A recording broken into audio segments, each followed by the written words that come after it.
पता नहीं किस रूप में आकर नारायण मिल जाएगा, पता नहीं किस रूप में आकर नारायण मिल। हाँ भाई अनिल सरपंच बढ़िया जी। ठीक हो जी। ये अपने विधायक इंदुराज बालू। आपके गांव के आपके गांव के दनाना ने नाना एक के बाद है जी। एक के बाद दुर्ग सिंह का लड़का हूँ जी मैं। हो बड़ी खुशी है भाई। जी, ठीक है तो नेता का नेता और घर गांव का गांव। आपका बेटा जी। हाँ बच्चे हमारे तो जी आपका बेटा हूँ जी। बहुत बढ़िया। बड़ा मतलब शुरू से ही जब से आश्रम शुरू हुआ हूँ जी। हाँ ठीक है आया करो आपका आश्रम है। बिल्कुल आता रहूँ जी। और गुआंड पर गांव में के फर्क हाँ कोई पर है। एक गांव में तो रहना ना तो नाना एक क्या गांव है। हाँ बिल्कुल तो गांव में एक है जी। हाँ, बहुत और बड़ी खुशी हुई जी आपने आप बढ़ाए और हाल हो गया। आपने मेरा हौसला बढ़ाया इसके लिए धन्यवाद आपका। जी हाँ जी मेरा तो आप पढ़े हमारी जी। हाँ, ठीक है अब तो महाराज भी आप सब तेरा और कुछ- हमारा हौसला बढ़ा। ठीक है। हाँ आने से गणमान्य व्यक्ति उठाने से। हाँ ठीक है गाँव में तो हो ठीक है। कोई दीप मिले तो बाती बन, तू भी तो किसी का साथी बन। मन को मान सरोवर कर ले तो ही मोती पाएगा, पता नहीं किस रूप में आकर नारायण मिल जाएगा, पता नहीं किस रूप में आकर नारायण मिल जाएगा।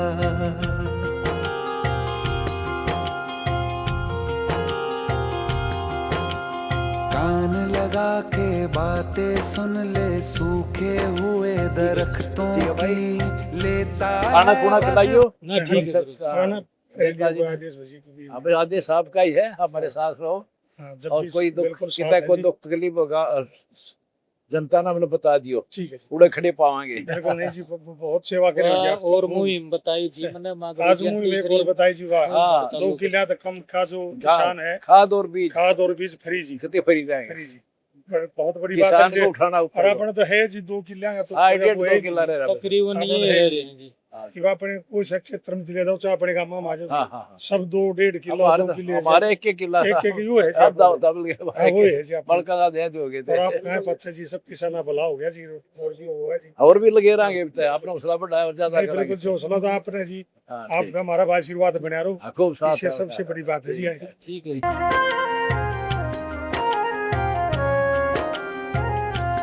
नमस्कार दर्शकों, संत रामपाल जी महाराज जी के आश्रम में लगातार खाप पंचायतें हो, विधायक हो या जनप्रतिनिधि हो लगातार दर्शनों के लिए आ रहे हैं और संत रामपाल जी महाराज जी को उनके सामाजिक सरोकारों के लिए धन्यवाद और सम्मान प्रस्तुत कर रहे हैं। तो अभी हमारे साथ है सोनीपत के हल्का बड़ौदा के विधायक इंदुराज जी नरवाल जी। तो बात करते हैं उनसे, संत रामपाल जी महाराज जी के दर्शन करके उन्हें कैसा अनुभव हो रहा है और उनके कामों के बारे में जानते हैं। नमस्ते जी। नमस्ते भाई बहुत बहुत धन्यवाद आपका। आपका भी बहुत बहुत धन्यवाद, आप आश्रम में आए और यहाँ की व्यवस्थाएं देखी, संत रामपाल जी महाराज जी के दर्शन किए। देखिए जो आपने धनाना आश्रम संत रामपाल महाराज जी का आश्रम का जो जिक्र करा, मैं इस आश्रम में कई बार आ चुका हूँ लगातार, क्योंकि मेरा तो पैतृक गाँव धनाना और रेनाना एक ही गाँव बोला जाता है। अगर आपको कोई भी कहीं पूछेगा कहाँगा भाई रेनाना का, अच्छा धनाना रेनाना, तो हमारा तो गाँव है। हमारा आश्रम में कई बार लगातार यहाँ आने का मौका मिला और जब भी मैं यहाँ आया हूँ हर बार अलग अलग मुहिम जो हमारे हरियाणा प्रदेश के या देश के, चाहे गरीब के उत्थान की बात है चाहे किसान की बात है, उनकी अलग मुहिम हर बार देखने को मिली और उसका ऐलान होता मैंने यहाँ देखा और बड़ा अच्छा लगता है। और आज तो साक्षात संत रामपाल महाराज जी के दर्शन भी हुए, आशीर्वाद भी लिया और उनके साथ बात करने का भी मौका मिला, बड़ा अच्छा लगा। आज किसान की गरीब की बात हुई और आज जो एक नई मुहिम आज ही के दिन जो चलाई शुरू की कि जो 2 एकड़ से कम का किसान है उसको फ्री खाद, फ्री दवाई, फ्री बीज देने की जो मुहिम शुरू करी, वो आज ही का दिन 4 तारीख है। आज उसकी शुरुआत हुई तो मेरे को पता लगा जब महाराज जी ने भी बताया और जब आश्रम में हम बैठे थे वहाँ भी जिक्र हुआ। एक बड़ी अच्छी मुहिम यहाँ चली है और इसके लिए चाहे किसान की बात हो, गरीब की सर पर छत की बात हो, किसान को जल भराव की बात हो, निकासी की बात हो, तो हर मुहिम यहाँ बड़ी अच्छी है और हर वर्ग के लिए यहाँ ना कोई जाति है, ना कोई धर्म है, ना कोई भेदभाव है, सब एक है। ये एक सबसे बड़ी बात है। सर आज आज आप आश्रम में आए हैं, अगर हम आश्रम की बात करें तो यहाँ की व्यवस्था है, यहाँ का अनुशासन, यहाँ का शिष्टाचार कैसा लगा? जो दर्शक नहीं आ पाए उन्हें आप क्या कहेंगे यहाँ की व्यवस्था? देखिए बहुत अच्छी व्यवस्था है। आप एक बहुत बड़ी बात है कि अब भी हज़ारों की तादाद में यहाँ दर्शक है, लेकिन आप अब ये का माहौल देखोगे तो चिड़िया जितनी भी आवाज़ नहीं, बड़ा अच्छा अनुशासन है। और यहाँ जो अब जैसे संत रामपाल महाराज जी मिल रहे हैं तो सबको बार बार देखो, बड़ी अच्छी बात है कि वन बाय वन सबको मिल रहे हैं, सबको आशीर्वाद दे रहे हैं। एक ये बहुत बड़ी बात है। और मैंने तो पता लगा चाहे रात के 2 बज जाओ, हर अनुयायी को, हर उस भगत को आशीर्वाद देने का काम करेंगे। जो इस आश्रम में अंदर एंट्री होगी सबको आशीर्वाद देने का काम करेंगे। अब भी लाइन लगातार देख रहे हो आप कई घंटों से। जी सर, पिछले दिनों एक न्यूज़ वायरल हुई थी जिसमें संत रामपाल जी महाराज के साथ तो 2 कूलर चलते हुए दिखाई दिए थे।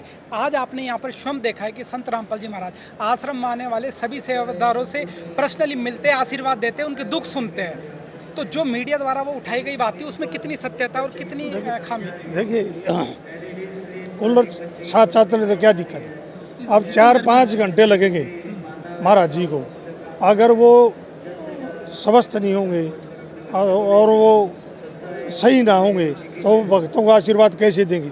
आज इतनी गर्मी है, भीषण गर्मी है, इस गर्मी में अगर वो पसीना होगे तो किस भगत को कैसा आशीर्वाद? तो इसलिए बहुत अच्छी बात है कि साथ साथ उनको भी हवा की ज़रूरत है, उनको स्वस्थ रहने की ज़रूरत है। और फिर आप अगर उम्र की भी बात देखोगी, बहुत ज़्यादा उम्र हो गई है। और चाहे युवा भी हो, इतनी भीषण गर्मी में अगर उसको अच्छी हवा और अच्छा माहौल नहीं मिलेगा तो वो अपने जो उनके भगत हैं उनका आशीर्वाद नहीं दे पाएंगे। वो जो फालतू जिसने बात करी, ये वाहियात की बात है। ये बहुत ज़रूरी है और उसकी ज़रूरत है। मतलब 2 के 4 कूलर चलने चाहिए, होना चाहिए। और वो एक ले महाराज जी के सबको हवा भी लगती चल रही है, सब भक्तों को भी तो लग रही है। उसमें महाराज जी को स्पेशल अपने ऊपर नहीं लगा रहे, वहाँ जहाँ जा रहा है वो सब हवा लग रही है और बहुत अच्छी बात है। संत रामपाल जी महाराज की सादगी कैसी लगी आपको? बड़ी अच्छी सादगी है। आप सादगी की बात करोगे तो कोई किसी बात का ना कोई घमंड है, ना किसी बात का कोई और आक्रोश है। इतना अच्छा स्वभाव है, आम व्यक्ति की तरह और सादा वेशभूषा, अपनी एक लोअर पजामी और शर्ट, ये इनका जो पहनावा है ये बहुत सराहनीय है, शोभनीय है और बहुत अच्छा है। संत रामपाल जी महाराज जी ने नशा मुक्त भारत और दहेज मुक्त भारत की भी बहुत बड़ी मुहिम चला रखी है, जिसके तहत करोड़ों लोगों को इन बुराइयों से दूर कर दिया है और देश की अर्थव्यवस्था में करोड़ों रुपया बचाया भी है इन बुराइयों से दूर करके। क्या कहेंगे इन अभियानों के बारे में? दोनों मुहिम इस समाज को आगे ले जाने का काम करेंगे। जिस परिवार का आज ऐसा माहौल है, हमारे हरियाणा प्रदेश की मैं बात करूं, आज नशे की ग्रस्त में है। हमारा पूरा हरियाणा प्रदेश का युवा नशे की तरफ बहुत तेज़ी से दौड़ रहा है। मेरा ये मानना है जो महाराज जी ने जो ये मुहिम चलाई, जिस घर का लड़का नशे से दूर रह गया तो भी कामयाबी मानो आप।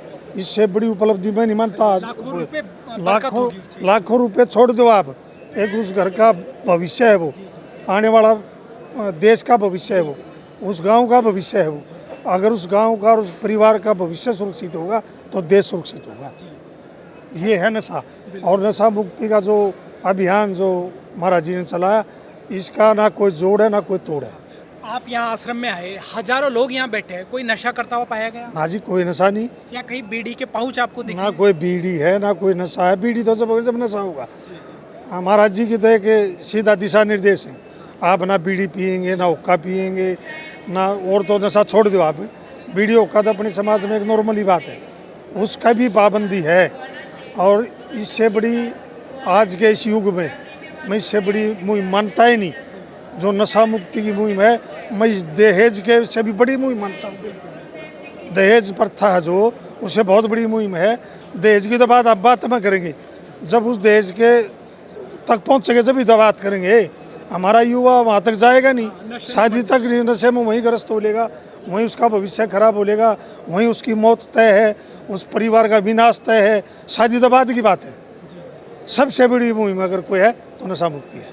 और दहेज मुक्त विवाह करवाकर लाखों बेटियों को भी सुखी बना दिया है। जो कोख में मारी जाती थी वो भी बेटियां बचेगी, परिवार वाले भी खुश होंगे इस विवाह से। इस बात में कोई शक नहीं। कोख में बेटियां मारी जाती थी कि बेटी होगी दहेज देना पड़ेगा, शादी में बहुत खर्च होगा, ये एक मन सोच बन गई थी लोगों की, और जिसे बहुत गर्भपात हुए। और आज अगर मैं फर्क लिंगानुपात में भी बहुत बड़ा फर्क है। और अगर दहेज मुक्त होगा तो हर पिता ये चाहेगा कि मेरे भी बेटी पैदा हो, क्योंकि उसकी किसी बात की चिंता नहीं होगी। जैसे रामपाल महाराज जी जब यहाँ आश्रम में बहुत मेरे ख्याल में 150-200 शादियाँ हर उस समागम में कराते हैं, और वो दहेज मुक्त है, ना कोई उसको मिठाई लगती, ना कोई दहेज देना पड़ता, कोई कुछ भी नहीं। एक मेरे ख्याल में 100-150 रुपये बिना लगते होंगे। केवल दहेज ही नहीं सर, न कोई हार श्रृंगार, न कोई दिखावा, न कोई डीजे का खर्चा, केवल है कुछ इनमें केवल एक ड्रेस में बेटी विदा होती है। वो 100-150 की बात कर रहा हूँ मैं, बगैर खर्च की, बगैर डीजे की, बगैर श्रृंगार की। इससे बड़ी बात हो ही नहीं सकती। एक बहुत बड़ी मुहिम है, और इससे हमारी जो आने वाली बेटियाँ हैं वो जन्म लेंगी, और लोगों को एक बड़ा उत्साह है, और लोगों को एक सोच भी बढ़ेगी। महाराज जी का नारा है कि बेटी ही दहेज है, बेटी मिल गई इससे बड़ा कोई इस दहेज। बात में कोई शक भी नहीं है। सबसे बड़ा धन, सबसे बड़ा दहेज अगर कोई है तो बेटी है। जिसने बेटी दे दी उसने सब कुछ दे दिया। पिता का तो मान सम्मान सब कुछ, बेटी है वो क्या हार देना अपने बड्डे बुड्ढे, बेटी दे दिया तो सब कुछ दे दिया। इससे बड़ी बात नहीं होती। जी, तो लोगों को इस मुहिम से जुड़कर नशे से और दहेज से दूर होना चाहिए। बिल्कुल दूर होना चाहिए, बहुत ज़रूरी है, दूर होना चाहिए। क्या अपील करोगे? मैं तो अपील करूँगा, मैं आपके चैनल के माध्यम से भी कि रामपाल महाराज जी के जो विचार हैं उनसे आप प्रेरित हों। बहुत ज़रूरी है आप दहेज मुक्त भी रहें, नशा मुक्त भी रहें, और संत रामपाल महाराज की जो विचार हैं इनके यहाँ आगे विचार भी सुनने का आप काम करें। संत रामपाल जी महाराज देश की धरोहर है या देशद्रोही? देश की धरोहर है, देश की धरोहर है संत रामपाल महाराज जी। आप अभी जिक्र कर रहे थे, चाहे किसान की बात हो, गरीब की बात हो, दहेज मुक्त हो, नशा मुक्त हो, छोटे दुकानदार हो, छोटा व्यापारी हो, हर का तो साथी है, हर को आशीर्वाद देने वाले हैं। एक खाली आशीर्वाद उसका साथ देते हैं। अगर किसी भी चीज़ की, चाहे किसान ने मैंने खाद दवाई बीज की बात करी हो, उसकी बात हो, चाहे पानी निकासी की बात हो, चाहे कोई और भी समस्या हो, सब जिस गरीब के सर पर छत नहीं, उसको छत देने का काम करते हैं। इससे बड़ा और क्या होगा? बहुत बड़ी बात है। और हम तो संत रामपाल महाराज जी के हम तो धन्यवाद करेंगे कि हमारे गांव में यहाँ आगे आश्रम बना और हमारे क्षेत्र को भला होगा। इस बात का हम तो बार बार संत रामपाल महाराज जी का बार बार धन्यवाद करेंगे। सर, संत रामपाल जी महाराज जी की चाहे समाज सेवा हो, चाहे किसान सेवा हो, चाहे बुराइयों से मुक्त भारत के निर्माण की बात हो, संत रामपाल जी महाराज का कोई सानी नहीं है आज वर्तमान में। जो अगर मैं बात करूं संत रामपाल जी महाराज के इन कार्यों की, तो उन्होंने कहा कि धर्म नीति से देश का उद्धार करेंगे, धर्म नीति से लोगों को सुखी करेंगे। क्या कहेंगे उनकी इस नीति के? नहीं, बिल्कुल अच्छी नीति है और ये सच्चाई भी है। धर्म नीति से, अच्छी नीति से, उससे ही देश का विकास होगा। और आज मैं आपसे कितनी ही बात करूं, संत रामपाल महाराज जी संत रामपाल हैं, और जो उनके मुंह से विचार निकलेंगे वो देश हित के ही विचार होंगे और प्रदेश हित के विचार होंगे, गरीब के, मजदूर के, किसान के, सबके हित के विचार होंगे। जितने भी आप बात करोगी आपकी बात ही खत्म नहीं होगी। इतने भी अच्छे विचार हैं, जो मुख से निकलेगा वो उद्धार होगा। तो दर्शकों, आपने देखा अभी थे हमारे साथ विधायक जी, जिन्होंने संत रामपाल जी महाराज जी की विचारधारा को बेबाकी तरीके से आपके सामने रखा और बताया कि संत रामपाल जी महाराज जी जो धर्म नीति से देश का सुधार कर रहे हैं, जीव प्राणी का हित कर रहे हैं, वाकई में वो अद्भुत है। और इससे देश न केवल देश का विकास होगा, बल्कि देश हमारे पहले की तरह फिर से सोने की चिड़िया और जगत गुरु बनेगा। और शीघ्र अतिशीघ्र ये वो समय भी संत रामपाल जी महाराज के सानिध्य में आएगा। धन्यवाद।